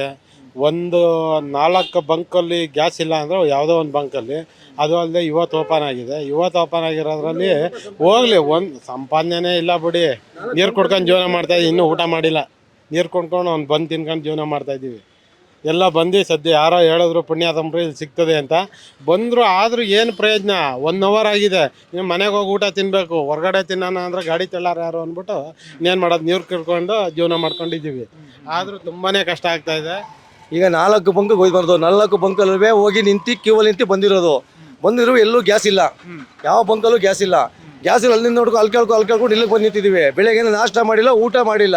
ಇದಕ್ಕೆ ಯಾರು ಹೊಣೆ? ಅಲ್ಲ, ಮನೇಲಿರೋ ಕತೆ, ಹೆಂಡತಿ ಮಕ್ಕಳು, ನಿಮ್ಮ ನಂಬ್ಕೊಂಡಿರೋರು ಕತೆ ಮುಗೀತು. ನಾವು ರೋಡ್ ಬಿದ್ದಿದ್ದೀವಿ. ನೆಕ್ಸ್ಟ್ ಅವರು ರೋಡ್, ಹೆಂಡತಿ ಮಕ್ಕಳ ರೋಡ್ ಬರ್ತಾರೆ. ಇವ್ರಿಗೆ ಸರ್ಕಾರದವ್ರು ಏನು ಕಂಡೇ ಕಾಣಿಸ್ತಲ್ಲ ಗೊತ್ತಿಲ್ಲ. ಇವ್ರಿಗೆ ತುಂಬಾ ನಮಗೆ ಪ್ರಾಬ್ಲಮ್ ಆಯ್ತದೆ. ಇದ್ರ ಕಡೆಯಿಂದ ಏನಾರ ಇದಕ್ಕೆ ಪರಿಹಾರ ಹುಡುಕೊಡಿ. ಸಚಿವರು ಹೇಳ್ತಿದ್ರು ಆಟೋದವರೆಲ್ಲ ಸುಳ್ಳು ಹೇಳ್ತಿದ್ದಾರೆ ಅಂತ. ಯಾವ ಸಚಿವರು ಯಾರು ಹೇಳಿದ್ರು? ಬಂದು ನೋಡಕ್ಕೆ ಹೇಳಿ ಅವ್ರನ್ನ. ಇಲ್ಲಿ ಬಂಕೋಳ ಹತ್ರ ನಿಂತ್ಕೊಂಡು ನೋಡಕ್ಕೆ ಹೇಳಿ ಅವ್ರಿಗೆ. ಕಣ್ ಕಾಣ್ತಲ್ಲ ಅವ್ರಿಗೆ. ಸಚಿವರು ಎಲ್ಲ ಯಾರೇ ಆಗಿರಲಿ ಕಣ್ ಕಾಣ್ತಲ್ಲ ಅವ್ರಿಗೆ. ಬಂದು ನೋಡಬೇಕು. 5 ವರ್ಷಕ್ಕೊಮ್ಮೆ ಬಂದು ಹೋಗೋದಲ್ಲ, ಇವತ್ತು ಬಂದು ನೋಡಬೇಕು ಆಟೋದವ್ರ ಪರಿಸ್ಥಿತಿ ಯಾವ ರೀತಿ ಇದೆ ಅಂತ. ಈಗ ಹೆಚ್ಚು ಅಪ್ಪಿತಪ್ಪ 3 ದಿನ ಕಂಟಿನ್ಯೂ ಆದ್ರೆ ಏನ್ ಕತೆ ಅಂತ ಸರ್. ಅವ್ರು ಗ್ಯಾಸ್ ತರಿಸಬೇಡಿ ಸರ್. ನಮ್ಮ ತಿಂಗಳಿಗೆ ಇಷ್ಟಿಷ್ಟು ಅಂತ ಆಟೋ ಡ್ರೈವರ್ಗೆಲ್ಲ ಕೊಟ್ಬಿಡ್ಲಿ ಇವರು. ನಮ್ಗೆ ಗ್ಯಾಸೇ ಬೇಡ. ನಮಗೆ ನಮ್ಮ ಮನೇಲಿ ಇರ್ತೀವಿ. ನಮ್ಮ ಡ್ರೈವರ್ಗೆ ತಿಂಗಳಿಗೆ 20,000 ಕೊಟ್ಬಿಡ್ಲಿ. ಅವ್ರು ಸ್ಟೇಟ್ಮೆಂಟ್ ಕೊಡ್ತಾವ್ರಲ್ಲ ಎಲ್ಲ ಇದು ಅಂತ. ನಾವು ಇಲ್ಲಿ ಬಂದು ಸುಮ್ಮನೆ ಜನಗಳೇ ಸುಮ್ಮನೆ ಟಿವಿ ನಿಲ್ಸ್ಬಿಟ್ಟು ಇಲ್ಲಿ ಶೋ ಕೊಡಕ್ಕೆ ಬಂದು ನಿಂತಿಲ್ಲ. ಇಲ್ಲಿ ಬೆಳಗ್ಗೆಯಿಂದ ನಾಷ್ಟ ಊಟ ತಿಂಡಿ ಇಲ್ದಿರ, ಬೆಳಗ್ಗೆ 6 ಗಂಟೆಯಿಂದನೂ ಊಟ ತಿಂಡಿ ಇಲ್ದಿರ ಬಿಸಿಲಲ್ಲಿ ಮಣಿಕೊಂಡು ಯಾವ್ದು ಮಾಡ್ಕೊಂಡು ನಿಂತಿಲ್ಲ. ಇಲ್ಲಿ ಅವ್ನು ಯಾರು ಶಾಸಕ ಬಂದು ನಿಂತ್ಕೊಂಡು ನೋಡಿ. ಒಂದೊಂದು ಬೆಂಗಳೂರಲ್ಲಿ ಆಲ್ ಓವರ್ ಬೆಂಗಳೂರು ಎಷ್ಟು ಬಂಕ್ ಇದೆಯಾ ಎಲ್ಲ ಬಂಕ್ ಹತ್ರ ಹೋಗಿ ನಿಂತ್ಕೊಂಡು ನೋಡ್ಲಿ, ಗೊತ್ತಾಗುತ್ತೆ ಅವ್ರಿಗೆ ಯೋಗ್ಯತೆಗಳು. ಸುಲಭವಾಗಿ ಹೆಂಗೆಲ್ಲ ಕುತ್ಕೊಂಡು ಸ್ಟೇಟ್ಮೆಂಟ್ ಕೊಡ್ತಾರೆ ಅಂತ ತುಂಬಿರೋರ್ಗೆ. ಅದೇ ಅವ್ರಿಗೇನು ಕಷ್ಟ ಗೊತ್ತಿರೋಲ್ಲ ಅವ್ರಿಗೆ. ಅವ್ರಿಗೇನು ಗೊತ್ತೈತೆ ಅವ್ರಿಗೆ? 100 ರೂಪಾಯಿ ದುಡಿಬೇಕು ಅನ್ನೋದು. ಎಲ್ಲಾದ್ರೂ ಬಂದು ಬಿಸಿಲಲ್ಲಿ ಬಂದು ಒಂದು 100 ರೂಪಾಯಿ ಅವ್ರ ಯೋಗ್ಯತೆಗೆ ದುಡಿಲಿ ನೋಡೋಣ. AC ರೂಮಲ್ಲಿ ಕುತ್ಕೊಂಡ್ಬಿಟ್ಟು ಸೈನ್ ಹಾಕ್ಬಿಟ್ಟು ಸುಮ್ಮನೆ ಟೇಬಲ್ ಅಡಿಲಿ ತಗೊಳ್ಳೋದಲ್ಲ ಅವ್ರದ್ದು. ಬಂದಿಲ್ಲ ಆಟೋದವ್ರ ಕಷ್ಟ ಗೊತ್ತಾಗ್ಲಿ ಬಂದು ಅವ್ರ ಯೋಗ್ಯತೆಗಳಿಗೆ. 81 ಓಡಿಸ್ತಾ ಇದ್ದಾರೆ, ಹೆಚ್ಚು ಕಡಿಮೆ 45 ವರ್ಷ. ನನ್ನ ಪ್ರಕಾರ ನಿಮ್ಮ ಲೈಫಲ್ಲಿ ಫಸ್ಟ್ ಟೈಮ್ ಅನ್ಸುತ್ತೆ ಇಂಥ ಪರಿಸ್ಥಿತಿ. ಇದೇ ಫಸ್ಟ್ ಅಂತ ಹೇಳ್ತಾ ಇದೀನಲ್ಲ, ನಮ್ಮ ಲೈಫಲ್ಲಿ ನೋಡಿದ್ದೆ ಪೆಟ್ರೋಲೇ ಆಗಲಿ ಡೀಸೆಲೇ ಆಗಲಿ ನಮಗೆ ಯಾವಾಗಲೂ ಗಾಡಿ ಓಡಿಸಿ ಸಿಗೋದು. ಈ ಗ್ಯಾಸ್ ಅಂತ ನೋಡಿ ಇದೇ ಫಸ್ಟ್ ಈ ಥರ ಅನುಭವಿಸ್ತಾ ಇರೋದು ನಾವು. ನೈಟ್ ಆ್ಯಂಡ್ ಡೇ ಡ್ರೈವರ್ಗಳು ಊಟ ಇಲ್ಲದೆ ನಿದ್ದೆ ಇಲ್ಲದೆ ಕಾಯ್ತಾ ಇರೋದು ಕ್ಯೂರಿಯಲ್ಲಿ. ಅರ್ಧ ದಿವಸ ಇಲ್ಲೇ ಆಗೋಯ್ತದೆ. ಇನ್ನೇನು ಹೆಂಡತಿ ಮಕ್ಕಳು ಸಾಕೋದು, ಬಾಡಿಗೆ ಏನು ಕಟ್ಟೋದು, ಯೋಚನೆ ಮಾಡಿ. ಈ AC ರೂಮಲ್ಲಿ ಕುತ್ಕೊಂಡಿರೋ MLAಗಳು ಮಿನಿಸ್ಟ್ರು ಸ್ಟೇಟ್ಮೆಂಟ್ ಕೊಡ್ತಿದ್ರು, ಆಟೋದೆಲ್ಲ ಸುಳ್ಳು ಹೇಳ್ತಿದ್ದಾರೆ, ಹಂಗಾಗಿ ಏನೂ ಆಗ್ತಿಲ್ಲ ಅಂತ. ಹೇಳ್ತಲ್ವಾ, MLAಗಳಿಗೆ ಆಟೋದವ್ರು ಕಂಡ್ರೇನೆ ಆಯ್ತಾ ಇಲ್ಲ. ಆಟೋದವ್ರು ಲೆಕ್ಕಕ್ಕೆ ಇಲ್ಲ ಅವ್ರಿಗೆ. ನಾನು ಹೇಳ್ತಲ್ಲ, ಆಟೋದವ್ರು ಅಂದರೆ ಕೇರ್ಲೆಸ್ಸು. ಈ ಬೇಕಾದ್ರೆ ಫುಟ್ಪಾತ್ ಮೇಲೆ ಪೇಪರ್ ಆಯ್ತಾರಲ್ಲ, ಅದು ಅಷ್ಟಕ್ಕೂ ಕೆಟ್ಟ ಮಾಡ್ಬಿಟ್ಟವ್ರು ಆಟೋದ ಡ್ರೈವರ್ಗಳು. MLAಗಳು ಮಾತ್ರ 45 ವರ್ಷ ಆಟೋದಲ್ಲೇ ದುಡ್ದು ಹೆಂಡತಿ ಮಕ್ಕಳನ್ನ ಸಾಕಿರ್ತೀರಿ. ಆದ್ರೆ ಈಗ ಒಂದು 2-3 ದಿನದಿಂದ 2-3 ದಿನ ನಾಳೆ ಒಂದು ವಾರನೇ ಆಗೋಯ್ತು. ಒಂದು ವಾರ ಆಗೋಯ್ತು. ನಾವೇನೋ ಬಿಡಿ ವಯಸ್ಸಾಗದೆ ಆದಷ್ಟು ಓಡಿಸ್ತೀವಿ. ಪಾಪ ಬಾಡಿಗೆ ಕಟ್ಟೋರು ಮಕ್ಕಳು ಫೀಸ್ ಕಟ್ಟಬೇಕು. ನಾನು ಹೇಳೋದು ಸ್ಕೂಲ್ ಡೊನೇಷನ್ ಕಟ್ಟಬೇಕು. ಅವರೆಲ್ಲ ಎಲ್ಲೋಯ್ತಾರೆ. ಬಾಡಿಗೆ ಕಟ್ಟಬೇಕು. ಇವಾಗ ಯಾವ ಕಮ್ಮಿ ಐತೆ ಬೆಂಗಳೂರು ಬಾಡಿಗೆ 10,000 15,000 ಐತೆ. ಏನು ಮಾಡ್ತಾರೆ ಸರ್? ಈಗ ಸ್ವಂತ ಆಟೋದವ್ರಾದ್ರೂ ಒಂದ್ ಕತೆ, ಈಗ ಬೇರೆಯವರಿಂದ ಆಟೋ ತಗೋ ಬರ್ತಾರಲ್ಲ ಅವ್ರ ಕತೆ ಏನು? ಇನ್ನೂ ಜಾಸ್ತಿ ಇನ್ನೂ ಪ್ರಾಬ್ಲಮ್ ಅವ್ರಿಗೆ. ನಾನು ಹೇಳ್ತದೆ ಅವ್ರಿಗೆ ಇನ್ನೂ ಪ್ರಾಬ್ಲಮ್. ಸ್ವಂತ ಆಟೋದವ್ರಿಗೂ ಪ್ರಾಬ್ಲಮ್. ಸ್ವಂತದವ್ರಿಗೆ 28 ಲೋನ್ ಕಟ್ಟಬೇಕಾ, ಮನೆ ಬಾಡಿಗೆ ಕಟ್ಟಬೇಕಾ, ಹೆಂಡತಿ ಮಕ್ಳು ಸಾಕ್ಬೇಕಾ, ಹೆಂಡತಿ ಮಕ್ಳು ಫೀಸ್ ಕಟ್ಟಬೇಕಾ, ಮಕ್ಕಳಿಗೆ ಸ್ಕೂಲ್ಗೆ ಡೊನೇಷನ್ ಕಟ್ಟಬೇಕಾ, ಅವರೆಲ್ಲ ಹೋಯ್ತಾರೆ. ಇವಾಗ ಒಂದು ದಿವಸ 500 ರೂಪಾಯಿ ಏನೋ ದುಡಿತಾರೆ ಅಂತ ತಿಳ್ಕೊಳ್ಳೋದು, 500 ದುಡಿತಾರೆ ಅಂತ ತಿಳ್ಕೊಳ್ಳೋದು, ದುಡ್ಕೊಂಡು ಹೋದ್ರೇನೆ ಅದೇ ಒಂದು ವಾರ 500 ರೂಪಾಯಿ ಇಲ್ಲ ಅಂದರೆ ಸಾಲ ಮಾಡ್ಬೇಕಾಯ್ತು ಅವನು. ಸಾಲ ಯಾರು ಕೊಡ್ತಾರೆ? ಬಡ್ಡಿ ಆ ಬಡ್ಡಿ ಬೆಳ್ಕೊಂಡು ಅವ್ರು ಏನು ಮಾಡ್ಕೊಂಡು ಸೂಸೈಡ್ ಮಾಡ್ಕೋಬೇಕಾಯ್ತದೆ. ಆ ಪರಿಸ್ಥಿತಿ ತಂದವ್ರು ಇವಾಗ. ಆಟೋನೇ ನಂಬ್ಕೊಂಡಿದ್ರೆ ಇವತ್ತು ಇಂಥ ಪರಿಸ್ಥಿತಿ ಈ ಪರಿಸ್ಥಿತಿ ಬಂದೈತೆ ಅಷ್ಟೇ. ಏನ್ ಮಾಡ್ತೀರಾ ಸರ್? ಎಲ್ಲ ಗ್ಯಾಸ್ ಸಿಗ್ತಾ ಇಲ್ಲ. ನಾವು ಮಕ್ಕಳ ಮನೆಗೆ ಸಾಕಬೇಕು, ಬಾಡಿಗೆ ಕಟ್ಟಬೇಕು, ಗಾಡಿ ಓಡಿಸ್ಬೇಕು, ಏನು ಆಗ್ತಾ ಇಲ್ಲ, ಗ್ಯಾಸ್ ಸಿಗ್ತಾ ಇಲ್ಲ. ಈ ಥರ ಮಾಡಿದ್ದಾರೆ. ಏನು ಮಾಡ್ತೀರಾ ಹೇಳಿ? ಕಷ್ಟ ಇದೆ, ತುಂಬ ಕಷ್ಟ ಇದೆ ಸರ್. ಇದೇ ಏರಿಯಾದವ್ರು ಅಥವಾ ದೂರದಿಂದ ಬಂದ್ರೆ ಹೆಂಗೆ? ದೂರದಿಂದ ಬಂದ್ರೂ ಆಗ್ತಾ ಇರಲ್ಲ ಸರ್. ಎಲ್ಲಿನೂ ಇಲ್ಲ ಬೆಂಗಳೂರಾಗ ಸಿಗ್ತಾ ಇಲ್ಲ. ನೋ ಸ್ಟಾಕ್ ಅಂತಾರೆ. ಸಿಗೋ ಕಡೆ ಈ ರೀತಿ ಕಾಯ್ಬೇಕು. ಈ ಥರ ಆಗಿಬಿಡೋದು ಸರ್. ಏನು ಮಾಡೋದು ಹೇಳಿ? Okay sir. ಸರ್ ಪ್ಯಾಸೆಂಜರ್ಸ್ನು ಕೂರಿಸ್ಕೊಂಡಿದ್ದೀರಿ? ಓ ಫ್ಯಾಮಿಲಿನಾ? ಓಕೆ. ನೋಡಿದ್ವಲ್ಲ ಇಲ್ಲೇ ಗ್ಯಾಸ್ ಹಾಕೊಳ್ಳೋಣ ಅಂತ. ಇನ್ನು ಕೆಲವು ಬ್ಯಾಂಕ್ಗಳು ಕೇಳಿದೆ, ಸೋಮವಾರ ತನಕ ಎಲ್ಲೂ ಇಲ್ಲ ಅಂತ ಹೇಳಿದ್ರು. ಕ್ಯೂ ನಿಂತಿದ್ವಿ. ನೆನ್ನೆ ನಿಂತ್ಕೊಂಡೆ 8 ಗಂಟೆ ನಿಂತಿದ್ದೆ, ಮಧ್ಯಾಹ್ನ 2 ಗಂಟೆವರೆಗೂ ಹಾಕಿದ್ರು. ಇದೇ ಸೂಪರ್ ಗ್ಯಾಸು ಖಾಲಿ ಆಗೋಯ್ತು. ನನ್ನ ಹಿಂದೆ 1000 ಗಾಡಿ ಇತ್ತು. ತಿರ್ಗಾ ಅಲ್ಲಿ ಆಗಿಲ್ಲ ಅಂದ್ಬಿಟ್ಟು ನಾಯಿಂಡಳ್ಳಿಗೆ ಸುಲ್ತಾನ್ ಪಾಳ್ಯ ಹೋದ, ಅಲ್ಲೂ ಇಲ್ಲ. ಸುಮಾರು 4-5 ಕಡೆ ರೌಂಡ್ ಹೊಡ್ಕೊಂಡು ಕೊನೆಗೆ ನಾಯಿಂಡಳ್ಳಿಲಿ 8 ಗಂಟೆ ರಾತ್ರಿವರೆಗೂ ಕಾಯ್ದುಬಿಟ್ಟು ಹೋಗಿದ್ದೀನಿ. ಒಂದು ಬೋಣಿ ಬಾಡಿಗೆ ಇಲ್ಲ. ಹಿಂಗಾದ್ರೆ ಹಿಂಗ್ ಕತೆ? ಒಂದು ವಾರ ಏನಾದ್ರು ಇದೇ ತರ ಕಂಟಿನ್ಯೂ ಆದ್ರೆ ಅಷ್ಟೇ, ಮುಗೀತು ಕತೆ. ಏನು ಮಾಡೋಕ್ಕಾಗೋದಿಲ್ಲ. ಮನೇಲಿ ಇತ್ಕೋಬೇಕು. ಮನೇಲಿ ಅಂದರೆ ಕಷ್ಟ ಇದೆ. ರೇಟ್ ನೋಡಿದ್ರೆ ಭಯ ಆಗುತ್ತೆ ಸರ್. ಅಲ್ಲಿ ಯಾವ್ದೊಂದು ಕ್ಲೋಸ್ ಆಗಿತ್ತು ಅಲ್ಲಿ ರೇಟ್ ಕೇಳ್ತೀನಿ, ಅವ್ರು ಹೇಳ್ತಾರೆ ನಾವು ತಂದ್ರು 130 ರೂಪಾಯಿಗೆ ಮಾರಬೇಕು ಅಂತ. ಹಿಂಗಾದ್ರೆ ಹೆಂಗೆ ಕತೆ? ಇವಾಗೆಲ್ಲ ಜಾಸ್ತಿ ಆಗಿದಿಲ್ಲ ಸರ್. 55 ರೂಪಾಯಿ ಇತ್ತು. 55 ಇತ್ತು. ಇವಾಗ 90 ಅಂತೆ, 105 ಅಂತೆ, 110. ಆ ನಿಮ್ಮನ್ಸ್ ಹತ್ರ 110. ಸಿಕ್ಕಾಮಟ್ಟೆ ಜಾಸ್ತಿ ಆಗ್ಬಿಟ್ಟಿದೆ. ಈ ಪ್ಯಾಸೆಂಜರು ಅಷ್ಟಾಗಿ ಸಿಗೋದಿಲ್ಲ. ಆ ಗ್ಯಾಸ್ ಹಾಕೊಂಡು ಏನು ಓಡಿಸೋದು? ಖಾಲಿನೂ ಸುತ್ತಲೇಬೇಕು. ಕಷ್ಟ ಇದೆ. ಬಿಸಿಲಲ್ಲಿ ಅಲ್ಲಿಂದ ಇಲ್ಲಿವರೆಗೆ ಬರೀ ಸುಸ್ತು ಹೊಡೆದ್ವಿ. ನೀವು ಈ ಬಿಸಿಲಲ್ಲಿ ಹಿಂಗೆ ಕಾಯ್ಬೇಕು ಅಂದ್ರೆ? ನಾವು ನಿನ್ನೆ ಹೆಂಗೆ 8 ಗಂಟೆಯಿಂದ 2 ಗಂಟೆ ತನಕ ಕಾಯ್ದಿದ್ದೀವಿ. ನಿನ್ನೆ ಅಲ್ಲಿ ಕ್ಲೋಸು ಇಲ್ಲ ಅಂದ್ಬಿಟ್ಟು ಇಲ್ಲಿ ಬಂದು ನೋಡಿದೆ, ಇಲ್ಲೂ ಇಲ್ಲ. ಸುಮಾರು 6 ಬ್ಯಾಂಕ್ ಸುತ್ತಿದ್ದೀನಿ ನಿನ್ನೆ. ಇದು ನೋಡಿದಾಗ ಅನ್ಸೋದು ನಿಜವಾಗ್ಲೂ ಸರ್ಕಾರ ಇದೆಯಾ ಅಂತ. ಯಾರು ಹೇಳ್ತಿಲ್ಲ, ಕೇಳ್ತಿಲ್ಲ, ಏನು ಕತೆ ಇಲ್ಲ ಅವರಿಗೆ. ನಿಮ್ಮ ಇಷ್ಟ ನೀವೇನೋ ಮಾಡ್ಕೊಳ್ಳಿ, ನಮ್ಮ ಇಷ್ಟ ನಾವೇನೋ ಮಾಡ್ಕೊತೀವಿ ಅಂತಾರೆ ಅಷ್ಟೇ. ಅಷ್ಟಿದೆ ಸರ್. ಏನಂತೀರಿ? ಹಿಂಗಾಗ್ಬಿಟ್ಟಿದೆ ಎಲ್ಲ, ಲೈನ್ ನಿಂತು ಬಿಟ್ಟಿದ್ರಿ ಇಷ್ಟು. ಏನು ಯಾರು ಕೇಳೋರಿಲ್ಲ, ಹೇಳೋರಿಲ್ಲ? ಯಾರು ಕೇಳೋರಿಲ್ಲ. ಯಾವ ಪಕ್ಷದವರು ಎಲ್ಲ ಬರೀ ಅದೇ ಆಡೋರು. ಬರೀ ಓಟ್ ಬರೋ ಹತ್ರ ಮನೆ ಮುಂದೆ ಬಂದು ಕೈ ಮುಕ್ಕಾತಾರೆ. ಇವಾಗ ಏನಿಲ್ಲ, ಯಾರು ಕೇಳೋರಿಲ್ಲ. BJP ಆಗಲಿ, ಕಾಂಗ್ರೆಸ್, JDS ಬರೀ ಮಾತು ಅಷ್ಟೇ. ಅವರೆಲ್ಲ ಬಡವರು ಇದಕ್ಕೆ ಯಾರು ರೈಟು ಅಷ್ಟೇ. ರೈಟು ಹಂಗೆ ಆಗಿದೆ. ಈ ರೈಟ್ ಬಗ್ಗೆ ಯಾರು ಕೇಳ್ತಾ ಇಲ್ಲ. ಜನಗಳು 10 ರೂಪಾಯಿ ಕೇಳಿದ್ರೆ ಯಾಕ್ರಿ ಮೀಟ್ರ್ ಹಾಕ್ರಿ ಅಂತ ಬಾಯಿಗೆ ಬಂದಂಗೆ ಬೈತಾರೆ. ಅವ್ರಿಗೂ ನಾವು ಕೇಳಕ್ ಆಯ್ತಾ ಇಲ್ಲ. ಇಲ್ಲಿಂದ ಸಮಸ್ಯೆ 3 ಅವರ್ ಆಯ್ತು, ಇನ್ನೂ ತನಕ ಸಿಕ್ಕಿಲ್ಲ ನಮ್ಗೆ. ಇನ್ನು ಬೈತಾರೆ ಯಾಕೆ ರೇಟ್ ಜಾಸ್ತಿ ಮಾಡಿದ್ರ ಅಂತ. ಅದರಿಂದ ಇದೇ ಸಮಸ್ಯೆ ಆಯ್ತು ಸರ್ ನಮ್ಗೆ. ಆಟೋ ತಳ್ಬೇಕೇನೋ? 90 ರೂಪಾಯಿ ಇದ್ದಿದ್ದು ಇವತ್ತು 120 ರೂಪಾಯಿ ರೇಟ್ ಮಾಡಿದ್ದಾರೆ ಗ್ಯಾಸು. ನಾವು 10 ರೂಪಾಯಿ ಕೇಳೋರು ಯಾರು ಕೊಡಲ್ಲ. 10 ರೂಪಾಯಿ ಕೇಳಿದ್ರೆ ಬೇರೆ ತರ ಮಾತಾಡ್ತಾರೆ. ನಿಮ್ಮನೆ ಬರೋದು ನೀವೇನ ಮಾಡ್ಕೊಳ್ರಿ ಅಂತಾರೆ. ಅವು ಅಂದ್ರೆ ದುಡ್ಡು ಇವತ್ತೆಲ್ಲ ನಾಳೆ ಸಂಪಾದನೆ ಮಾಡ್ಬೋದು. ಈ ಓಟ್ ಹಾಕ್ತಾರಲ್ಲ, ಅವಾಗ ಯೋಚನೆ ಮಾಡಿ ಓಟ್ ಹಾಕ್ಬೇಕು ಅಷ್ಟೇ. ಈ ಕಾಂಗ್ರೆಸ್ ಬಂದ್ರು ಅದೇನೆ, BJP ಬಂದ್ರು ಅದೇನೆ. ಎಲ್ಲ ಕಳ್ಳನ ಮಕ್ಳು, ಎಲ್ಲ 420 ನನ್ನ ಮಕ್ಳೇನೆ. ಯಾವನು ಸರಿ, ಯಾವನು ಸಾಚ ಅಂತ ಎಲ್ಲರೂ ಒಂದೇ ಕಳ್ಳನ ಮಕ್ಳು. ಅವ್ರವ್ರ ಬೆಳೆ ಬೇಯಿಸ್ಕೊಬೇಕಷ್ಟೇ. ನಮ್ಮಂತ ಬಡವ್ರಿಗೆ ಹೊಟ್ಟೆ ಮೇಲೆ ತಣ್ಣೀರು ಬಟ್ಟೆ ಹಾಕ್ತಾರೆ ಅಷ್ಟೇ. ಅದು ಬಿಟ್ರೆ ಬೇರೆ ಇನ್ನೇನು ಇಲ್ಲ. ಸರ್ ನಮಸ್ಕಾರ. ನನ್ನ ಹೆಸರು ಮೂರ್ತಿ ಅಂತ ಹೇಳ್ಬಿಟ್ಟು, ನಾವು ಹತ್ರ 3 ದಿನದಿಂದ ಎಲ್ಲ ಬಂಕಲ್ಲೂ ಹುಡುಕಿ ಸಾಕಾಗ್ಬಿಟ್ಟಿದೆ. ದಯವಿಟ್ಟು ಈ ಗ್ಯಾಸ್ ಬಗ್ಗೆ, ನಮ್ಮ ಆಟೋ ಚಾಲಕರ ಬಗ್ಗೆ ಏನೋ ಒಂದು ದಯವಿಟ್ಟು ಇದಕ್ಕೆ ಒಂದು ಸ್ವಲ್ಪ ಸೊಲ್ಯೂಷನ್ ಹುಡುಕಿ ಕೊಡಿ. ನಿಜವಾಗ್ಲೂ ನಮಗಾದರೆ ತುಂಬ ಬೇಜಾರಾಗಿದೆ. 3 ದಿನದಿಂದ ಎಲ್ಲೂ ಗ್ಯಾಸ್ ಸಿಗ್ತಾ ಇಲ್ಲ. ಹತ್ರ ಒಂದು 10 ಬಂಕ್ ಎಲ್ಲ ಹುಡುಕಿ ಬಂದಿದ್ದೀರಿ. ದಯವಿಟ್ಟು ಇದಕ್ಕೆ ಏನಾದರೂ ಒಂದು ಸೊಲ್ಯೂಷನ್ ಹುಡುಕೊಡಿ. ನಾವು ಬದುಕಬೇಕಂದ್ರೆ ನೀವು ಮಾಡಿಕೊಟ್ರೆ, ಏನೋ ಒಂದು ಮಾಡಿಕೊಟ್ರೆ ನಾವು ಬದುಕೋಕ್ಕಾಗೋದು. ನಾವಿಲ್ಲಾಂದ್ರೆ ಎಲ್ಲ ಆಟೋರು ನಿಲ್ಸ್ಬಿಟ್ರೆ ಏನಕ್ಕೂ ಇದಾಗಲ್ಲ. ಅಲ್ಲ, ನೀವು ಇಡೀ ದಿನ ಇಲ್ಲೇ ನಿಂತ್ಕೊಂಡ್ರೆ ಏನು ದುಡಿಮೆ ಅಂತ ಕತೆ? ಸರ್ ಅದನ್ನೇ ಹೇಳ್ತಾರೆ, ಗ್ಯಾಸ್ ಇಲ್ಲಾಂದ್ರೆ ನಾವು ದುಡಿಯೋದು ಹೆಂಗೆ? ಗ್ಯಾಸೇ ಇಲ್ಲ ಅಂದಮೇಲೆ ನಾವು ದುಡಿಯೋದು ಹೆಂಗೆ? ಒಂದು ಚೂರು ಇಲ್ಲ. ಇವಾಗ ಆಲ್ರೆಡಿ ನಾನು BL ಅಲ್ಲಿ ಹತ್ರ ಬೆಳಿಗ್ಗೆ 5:30 ಗಾಡಿ ನಿಲ್ಸಿರೋ ನಾನು. 5:30 ಇಷ್ಟೊತ್ತು ಕಾಯ್ದು ಯಾರೋ ಹೇಳಿದ್ರು ಇಲ್ಲಿ ಗ್ಯಾಸ್ ಸಿಗ್ತೈತೆ ಅಂತ ಹೇಳ್ಬಿಟ್ಟು ಅಲ್ಲಿಂದ ಇಲ್ಲಿಗೆ ಬರೋ ಅಷ್ಟಿಗೆ ಸೆಂಟ್ರ್ ದಾರಿಯಲ್ಲಿ ನಿಂತೋಯ್ತು ಗಾಡಿ. ಯಾರ ಹತ್ರನೋ ಥ್ರೋ ಹೊಡ್ಸ್ಕೊಂಡು ಬಂದಿದ್ದೀನಿ. ಬೆಳಗ್ಗೆಯಿಂದ ನಾಷ್ಟ ಇಲ್ಲ, ಊಟ ಇಲ್ಲ. ಏನಕ್ಕಂದರೆ ನಾವು ಡ್ಯೂಟಿ ಮಾಡಿದ್ರೇ ನಮಗೆ ನಾಷ್ಟ ಊಟ.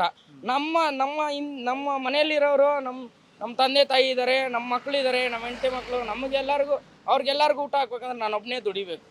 ದಯವಿಟ್ಟು ಇದಕ್ಕೇನೋ ಒಂದು ಸೊಲ್ಯೂಷನ್ ಹುಡ್ಕೊಡಿ, ಏನೋ ಒಂದು ಮಾಡಿಕೊಡಿ. ಇದು ದಯವಿಟ್ಟು ಯಾರು ಇನ್ಚಾರ್ಜ್ ಇದೆಯೋ ಅವ್ರವರೆಗೂ ತಲುಪೋವರೆಗೂ ಶೇರ್ ಮಾಡಿ ಎಲ್ಲ ಮಾಡಿ ಒಂದು ಸ್ವಲ್ಪ ದಯವಿಟ್ಟು ಇದು ಮಾಡಿಕೊಡಿ.